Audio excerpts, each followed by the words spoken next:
The key felt wrong in my hand. It was the same old brass key I'd used for 12 years, but turning it in the lock of my parents' front door on the evening of my 30th birthday felt like turning a key on a cage. I'd been dreading this moment all day, not because I expected a celebration I'd outgrown that brand of hopeful disappointment years ago, but because of the silence. It had been clinging to the phone lines all day, a heavy, deliberate quiet from them that felt more ominous than any argument.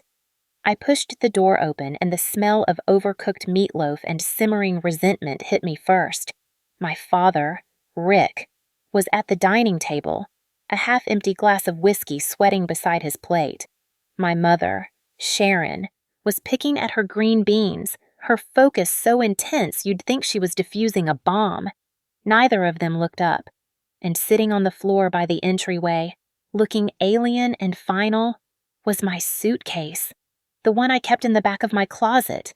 They had packed it for me. It was a cheap, navy blue roller bag I'd bought for a conference 5 years ago, a conference I never went to because my dad's truck needed a new transmission that week. Seeing it there, zipped and ready, felt like a physical blow. The air rushed out of my lungs, and for a split second, the world tilted on its axis. Hi, my name is Chloe Martin, and that was the moment my life broke in two. Before that moment, I was the good daughter, the responsible one, the one who stayed. I grew up in Ridgeway, Ohio, a town small enough that you can't buy milk without running into at least 3 people you know, and your family's reputation is as much a part of your identity as your own name. I was an only child, born to parents who were already a little older, a little more tired than everyone else's. My dad, Rick, worked at the local auto parts factory, a job he hated with a quiet, simmering rage that usually boiled over after his 4th or 5th drink. My mom, Sharon, was a homemaker in the sense that she was almost always home, but the house itself seemed to be in a constant state of gentle decay, just like her spirits. I was the fixer. From a young age, I learned to read the atmosphere in a room, to anticipate needs, to smooth things over. When my dad came home in a foul mood, I learned to make myself small and quiet. When my mom would sink into one of her long, silent depressions, I learned how to do the laundry, make my own sandwiches, and forge her signature on permission slips. I was a parent to my parents long before I understood what that meant. I did it because I thought that's what love was, a series of small sacrifices that added up to a family. I thought if I just tried hard enough, if I was just good enough, I could make them happy. I could make us normal. After high school, I got a scholarship to Ohio State. It was my ticket out. But during the summer before my freshman year, my dad lost his job. The factory had a round of layoffs, and his seniority wasn't enough to save him. The panic in our small house was a tangible thing, a thick, suffocating fog. My mother cried for 3 days straight. My father just sat in his recliner, drinking and staring at the television, a terrifying blankness in his eyes. He found another job, eventually, at a smaller garage for less pay and no benefits. But the financial hit was catastrophic. The mortgage was late. The phone got shut off. I watched them, my parents, floundering and terrified, and I made a choice. I deferred my admission for a year. I told myself it was just for a little while. I got a full-time job at a local accounting firm, a boring but stable bookkeeping position, and my entire paycheck started going into the household account. 1 year turned into 2. 2 turned into 4. My dreams of a dorm room and a lecture hall faded, replaced by the grim reality of utility bills and grocery lists. I never left, and for 12 years, I was the silent, unacknowledged engine that kept their world running. I paid the bills, I covered the debts, I kept the lights on, and in return, I got to live in my childhood bedroom, surrounded by the ghosts of the life I'd given up. I told myself it was my duty. I told myself it was what a good daughter does. But on my 30th birthday, they handed me my suitcase and a silent eviction. And I finally learned the truth. I wasn't family. I was a resource. and I had just been depleted. What's this?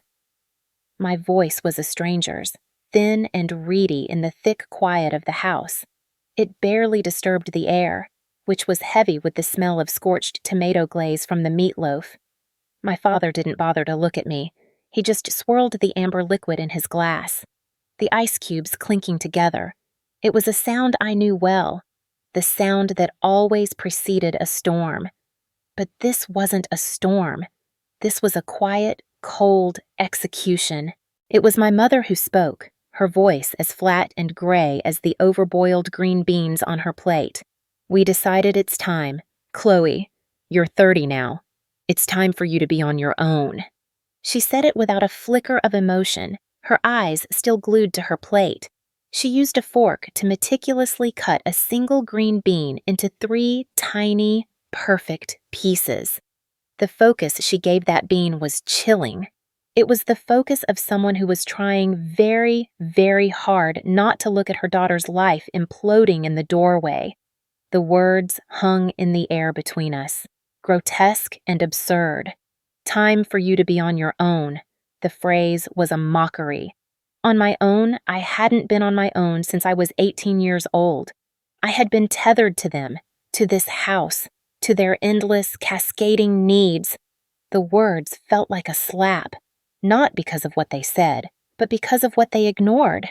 They ignored the notice from the bank last year, the one that said the house was in pre-foreclosure, a notice I'd found in the trash and rectified by draining my personal savings account, the one I'd secretly labeled Escape Fund, to bring the mortgage current. They ignored the new furnace I'd paid for 2 winters ago when the old one finally died, a $5,000 expense that I'd put on my own credit card because theirs were all maxed out. They ignored the fact that my name, Chloe Martin, was the one on the accounts for the electricity that powered the lights buzzing over their heads, the water running in their pipes, and the internet that would, in a few hours, stream whatever mindless television show my mother used to numb herself to sleep.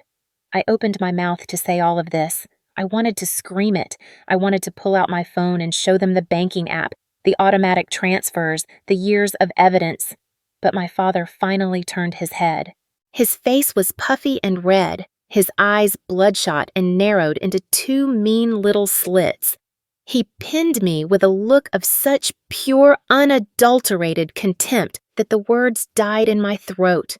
"You've been freeloading long enough," he slurred, the words thick with the self-righteousness only a man who hadn't paid his own property taxes in a decade could muster.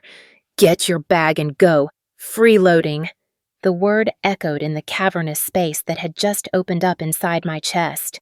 It was a masterpiece of cruelty, so perfectly designed to wound, so completely divorced from reality. I looked from his smug, sneering face to my mother's slumped shoulders. Her spine seemed to have dissolved, leaving her pooled on the dining room chair like a heap of old laundry. And in her silence, in her refusal to meet my eyes, I saw the full scope of the betrayal. This wasn't a spontaneous, drunken outburst from my father. This was a conspiracy.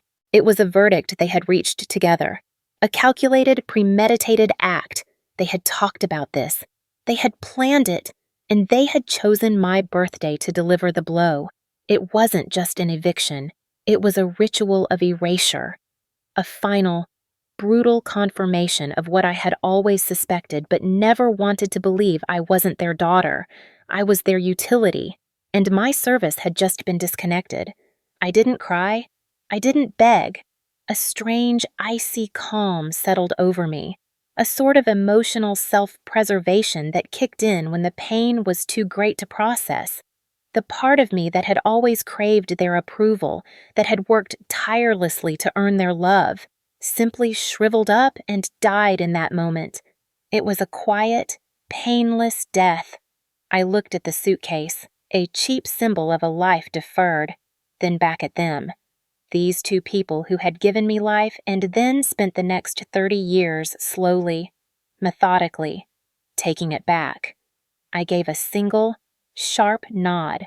The movement felt both impossibly heavy and liberatingly light. "Okay," I said. My voice was even. The silence that followed was the sound of my life breaking in two. I left my coat on, the cheap polyester lining suddenly feeling like a suit of armor. I walked over to the suitcase and gripped the cool, hard plastic handle. It was heavier than I expected. They must have packed everything. Or maybe it was just the weight of the last 12 years I was feeling. I didn't look in the living room, where the TV was probably on, waiting for them to resume their evening. I didn't look back into the kitchen, where a single, sad-looking birthday cake I'd bought for myself sat on the counter in a clear plastic box. The happy birthday written in a shaky red gel by a teenager who probably couldn't wait for her shift to end. It was a small $5 cake from the Kroger down the street, an act of pathetic optimism I'd clung to on the drive home. The irony was so thick I could taste it, bitter and metallic like old pennies. I walked toward the stairs, my steps unnaturally loud on the worn floral runner. Each creak of the floorboards was an accusation. Why did you stay so long? Why did you let them? The questions had always been there, whispering from the corners of my mind. But now they were shouting in the ringing silence of the house. I got to my room, or what used to be my room. The door was ajar. I pushed it open. Inside, the room was sterile, stripped bare. The drawers of my cheap laminate dresser were hanging open, empty. The closet door stood ajar, revealing a barren metal rod. They had been thorough. My laptop was gone from my desk. My small stack of books, a few dog-eared paperbacks I'd read a dozen times, was missing from the shelf. A knot of pure, cold panic tightened in my throat. My laptop, all my work files, my personal documents, my entire digital life was on that machine. They'd packed it. Of course they had. They'd packed up my entire existence in this house and put it by the door like a bag of trash for collection. I looked around the room, at the pale, dust-free rectangles on the beige walls where my pictures used to hang. A photo of me and Maya, my best friend, at our high school graduation, our faces bright with a future I couldn't have imagined would lead to this moment. A cheap print of a Monet painting I'd bought at a college poster sale during a visit to Ohio State. A sad little reminder of the path not taken. All of it. Gone. Erased. It was a ghost of a room. And I was a ghost in it. I sank down onto the edge of the bare mattress, the springs groaning in protest as if they, too, were exhausted. The house was so quiet now. I couldn't hear them downstairs. Were they watching TV? Were they finishing their meatloaf? Now that the unpleasantness was out of the way, the sheer, unadulterated selfishness of it all was breathtaking. They didn't just want me gone. They wanted to pretend I had never really been here at all. My hand went to my pocket, searching for the solid, familiar weight of my phone. It was there. I pulled it out, my thumb hovering over Maya's contact. I could call her. She would be here in 10 minutes. Her old Honda Civic squealing into the driveway, her face a mask of righteous fury. She would curse them out. She would help me carry my things. She would wrap me in a hug and tell me everything was going to be okay, but I didn't press the button. This wasn't something Maya could fix. This was a mess of my own making. This was the consequence of a long, long series of choices I had made. The choice to stay after college to help out for a little while. The choice to open a joint bank account with my mom just for household emergencies. An account that quickly became her personal slush fund. The choice to put the utilities in my name because my dad's credit was shot and he just needed a little help getting back on his feet. Each choice was a single thread. And over the years, I had woven them into a net that had trapped me here. And now, they had cut me out of it.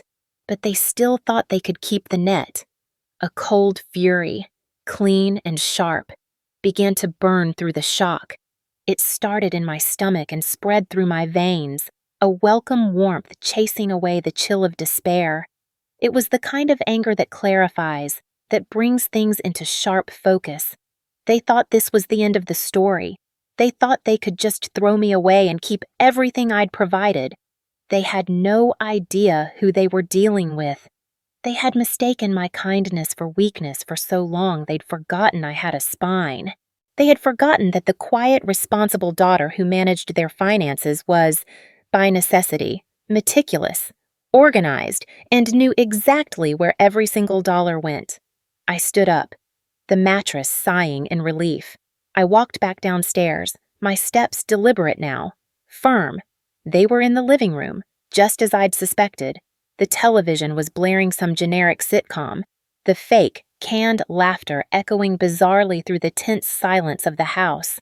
Rick was in his worn, brown recliner, his head tipped back, eyes closed, a fresh glass of whiskey in his hand.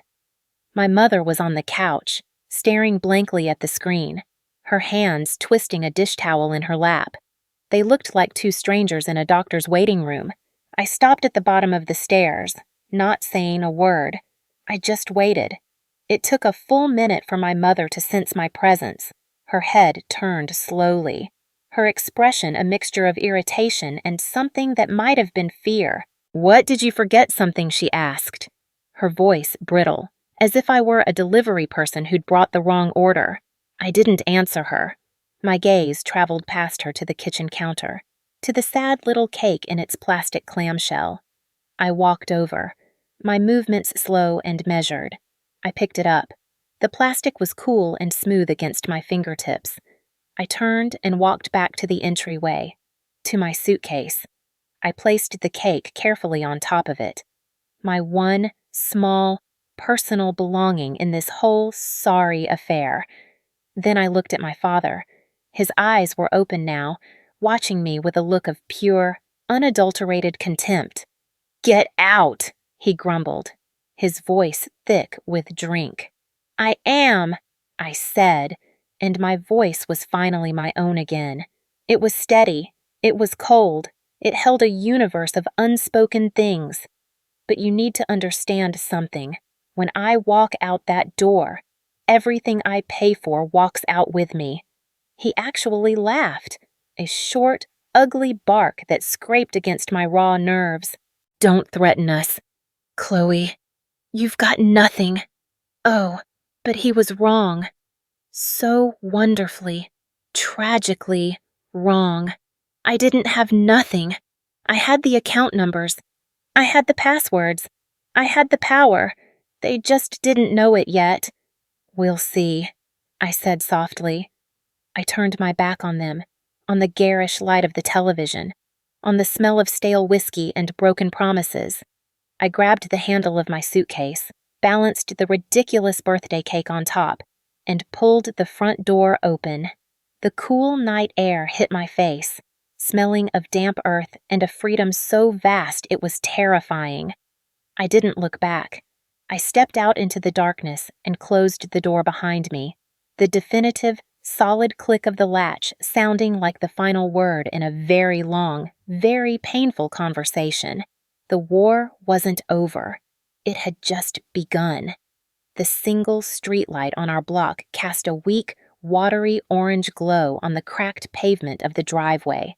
I stood there for a moment on the porch, just breathing. The air was sharp with the promise of a cold front, a typical Ohio autumn night that felt like it was scrubbing the world clean. My car, a reliable 10-year-old Toyota Camry I'd paid for in cash with my first big bonus, was parked at the curb. It was the first major purchase I had ever made that was entirely for me, and right now it looked like a getaway vehicle, a chariot to a new life. I walked down the crumbling concrete steps, my suitcase wheels rattling against the asphalt. The sound was loud in the quiet street, a declaration of departure. I loaded the suitcase into the trunk, its weight a satisfying thud. I placed the small cake on the passenger seat like a precious, ridiculous passenger, its shaky red script a testament to a birthday I would never forget. Then I got in, started the engine, and the familiar, comforting rumble of the motor was the first reassuring sound I'd heard all evening. I pulled away from the curb slowly, deliberately, without a single glance in the rearview mirror, driving away from that house, The house I had grown up in, the house I had financially maintained for a third of my life, felt less like leaving and more like an escape. It felt like I was breaking out of prison. I didn't have a plan. My first instinct was to just drive, to put as many miles of dark highway as possible between me and them, head south until the trees turned to palms, head west until I hit the ocean. But where would I go? A motel? The thought of a sterile, anonymous room with a bolted-down TV and a questionable bedspread felt both appealingly anonymous and terrifyingly lonely. My mind, usually so orderly and clear, was a chaotic storm of shock, anger, and fear. I needed to think. I needed a safe harbor. I needed a friend. I finally picked up my phone, my hands trembling slightly as I navigated to my favorites list. I pressed Maya's name. She answered on the second ring, her voice warm and cheerful. A blast of normalcy in my shattered world. "Hey, birthday girl, I was just about to text you. Did you survive the obligatory dinner? Do I need to come rescue you with a bottle of wine?" A choked sound, half laugh, half sob, escaped my lips. I couldn't form words. "Maya," I whispered, and that was all it took. Her tone shifted instantly, from light and teasing to laser-focused and concerned. "Chloe, what's wrong? Your voice sounds weird. Where are you?" "They kicked me out," I said, the words feeling unreal as I spoke them aloud for the first time. "Maya, they packed my bag. They put it by the door and told me to get out." There was a beat of stunned silence on the other end of the line, followed by a string of creative and deeply felt curses that would have made a sailor blush.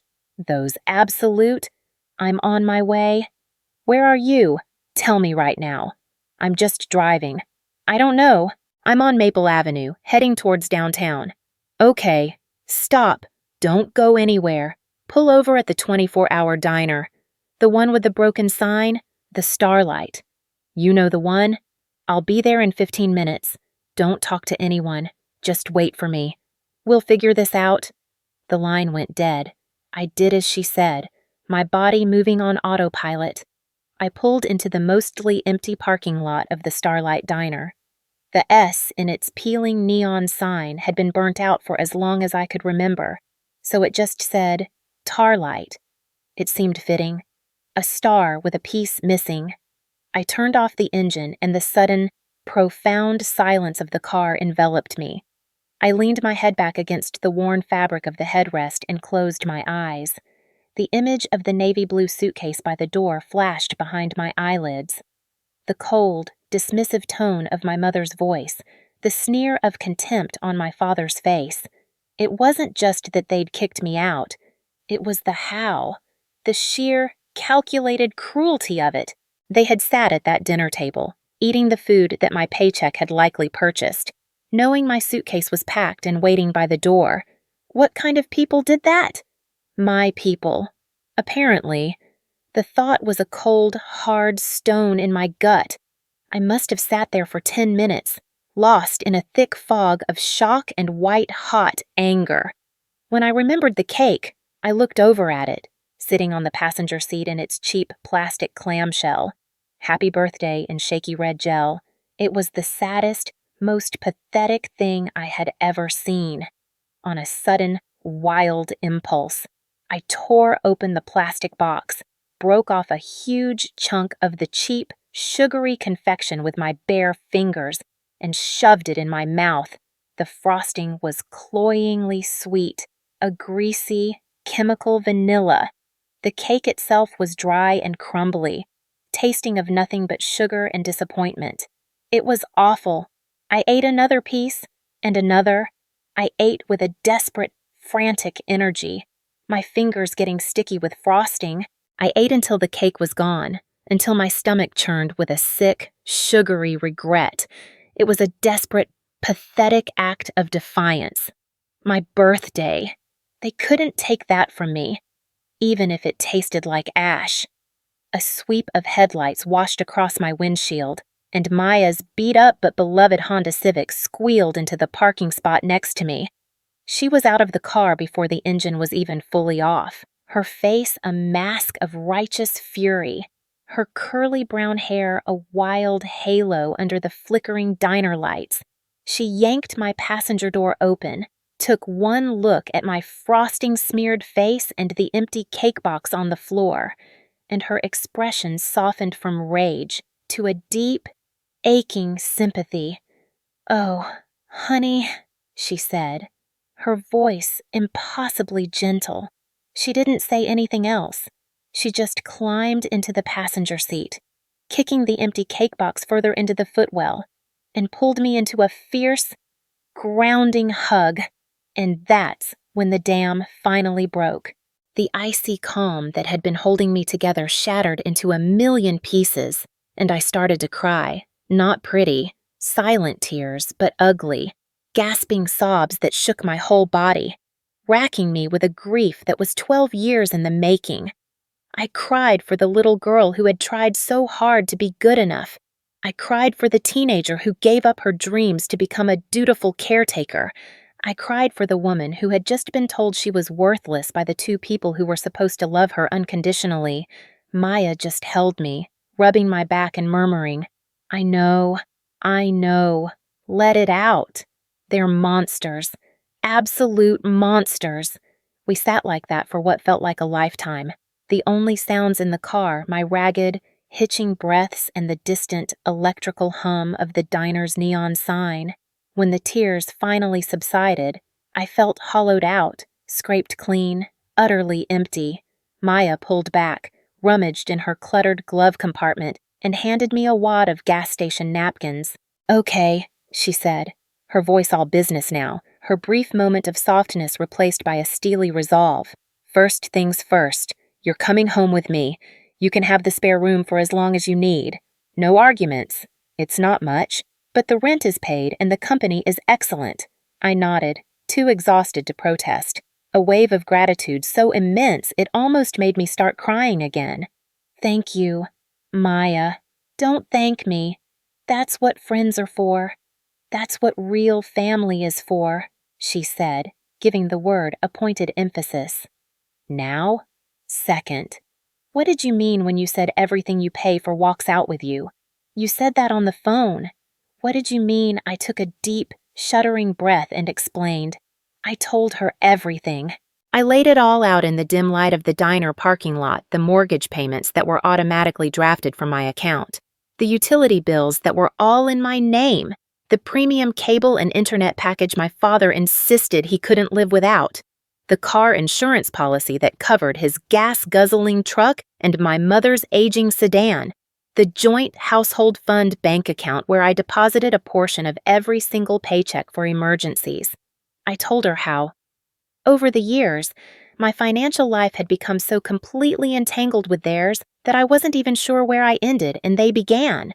It was a situation I'd once seen as a necessary burden, a sign of my filial duty. But now, sitting here in the dark, I saw it for what it was, a weapon, and it was pointed directly at them. As I spoke, Maya's eyes grew wider and wider. When I finished, she just stared at me for a long moment, then let out a low, impressed whistle. "Chloe, my God, they didn't just kick out their daughter. They kicked out their entire financial infrastructure. They are living in a house of cards, and you are the goddamn table. They have no idea what's about to hit them." "They called me a freeloader," I whispered, the word still a fresh, stinging wound. "That's not just wrong, that's gaslighting of an epic, almost Olympic proportion," she said, her voice laced with a venom I was grateful for. "They're not just users. They're delusional. Okay, new plan. We are going back to my place. We are going to open that very nice bottle of Cabernet I've been saving. And then you are going to get on your laptop and you are going to scorch the earth." The thought sent a jolt of something powerful, a terrifying and exhilarating cocktail of fear and empowerment through my exhausted body. "I don't know, Maya. Is that too much?" Too cruel.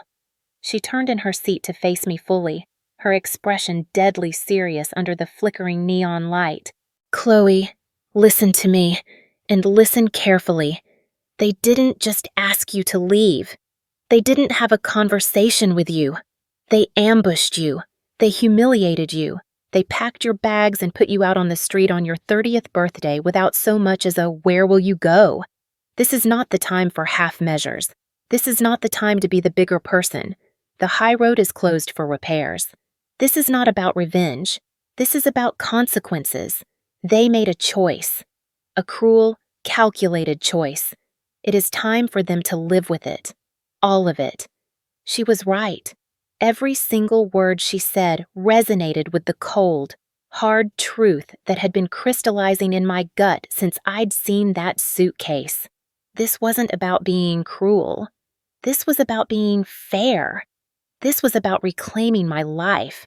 A life they had been renting out for a pittance for 12 long years. My kindness hadn't saved me. My compliance hadn't earned me a place at the table. It had only made me a target. It was time to try something new. "Okay," I said, my voice stronger now, firmer. "Let's go scorch the earth." Maya's apartment was a small, cozy haven of controlled chaos. It was the third-floor unit of a converted Victorian house, with slightly sloping floors and windows that didn't quite shut all the way. But it was warm, and it was hers. Books were stacked on every available surface. Plants with names I didn't know spilled from mismatched pots on the windowsill. And the air smelled like coffee, cinnamon, and old paper.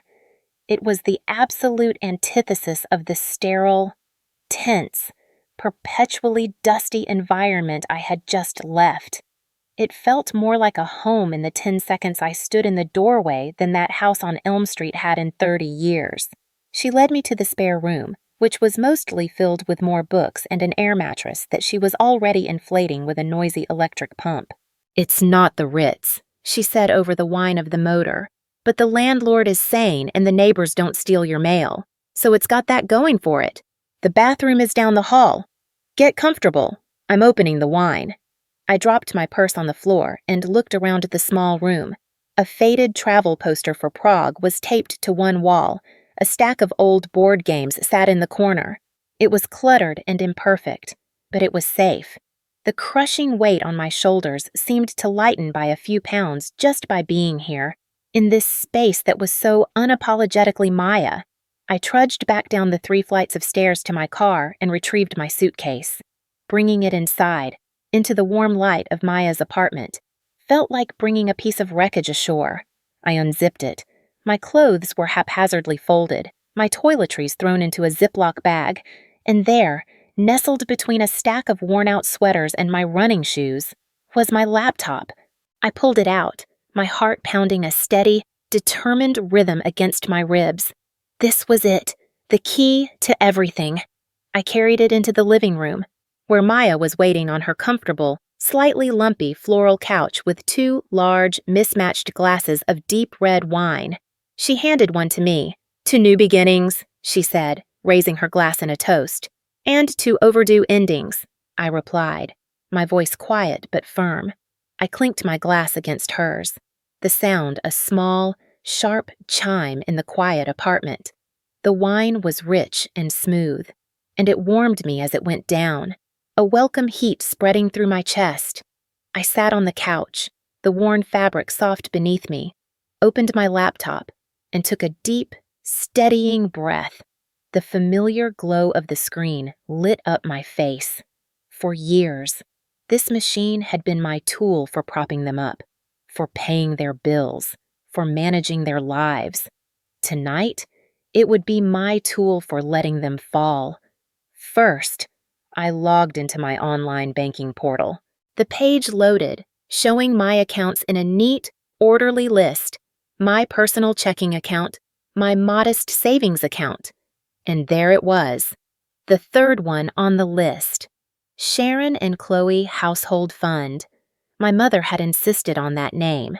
It made it sound so collaborative, so wholesome, like something out of a 1950s sitcom. I clicked on it. The balance was lower than it should have been. A few $100s.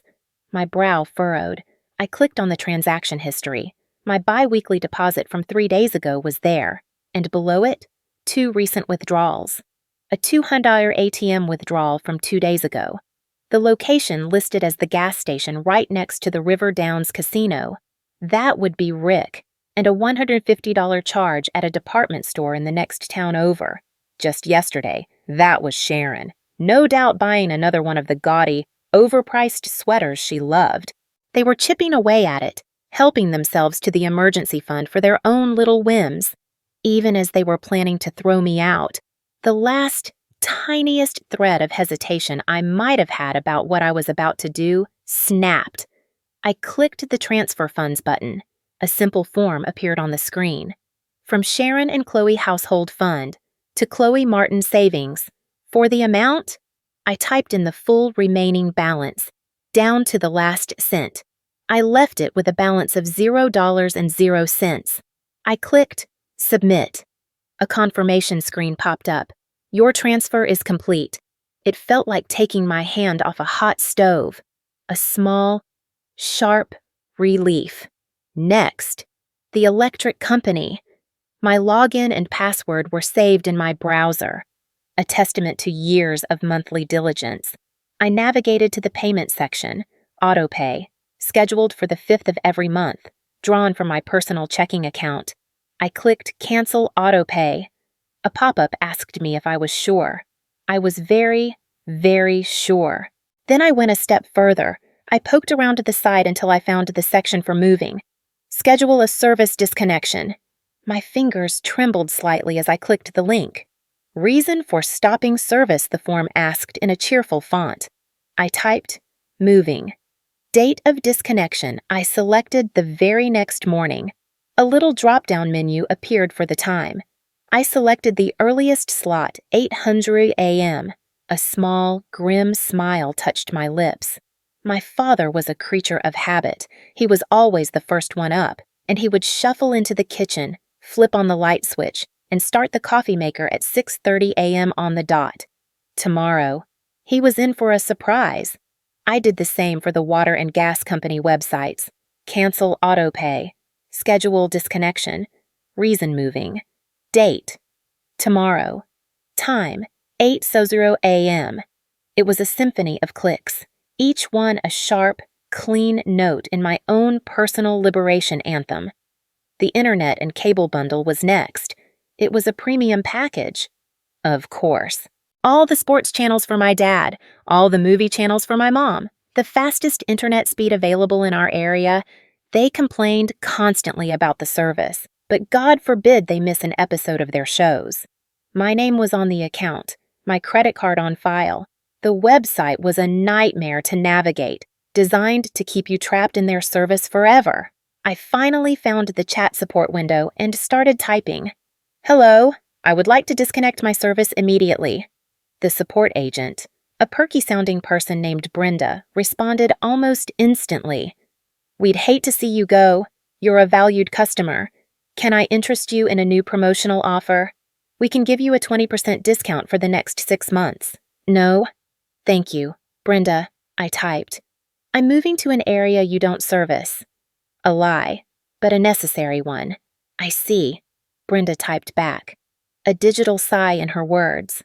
I can schedule your disconnection for the end of the current billing cycle, which is in 3 weeks. That won't work. I typed, my fingers flying across the keyboard now, fueled by wine and righteous anger. I need it shut off tonight. As soon as possible. There was a pause. I could almost hear her consulting a supervisor.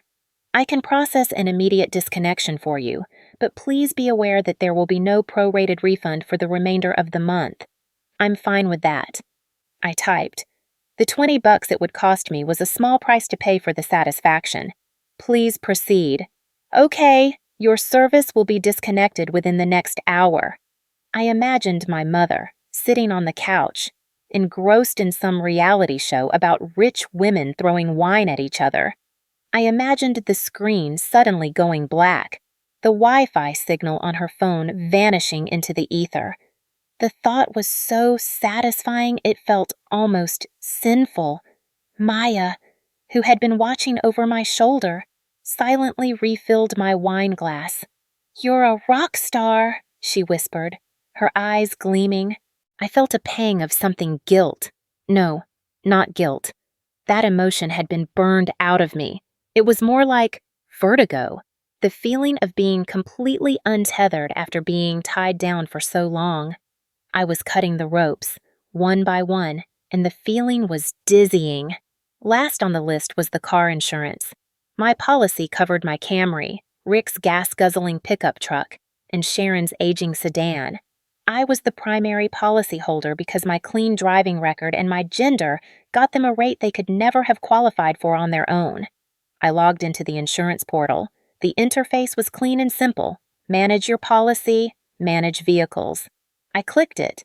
There they were, all 3 vehicles listed in a neat row. Next to my dad's truck was a small, unassuming button remove vehicle. My finger hovered over the mouse. This one felt different. This felt more serious. The lights going out was one thing. The internet dying was a first-world inconvenience. But letting them drive around without insurance, that had real, legal, potentially dangerous consequences. A part of me, the old, responsible, caretaker part that had been in charge for so long, recoiled. What if they get in an accident? What if someone gets hurt? This is too far. Then I remembered my father's face. His lip curled in a sneer as he called me a freeloader. I remembered my mother's cold, dismissive tone, her refusal to even look at me. They hadn't worried about the consequences for me when they put me out on the street with nowhere to go. They hadn't asked if I had a place to sleep, if I would be safe. They had abdicated their responsibility as parents.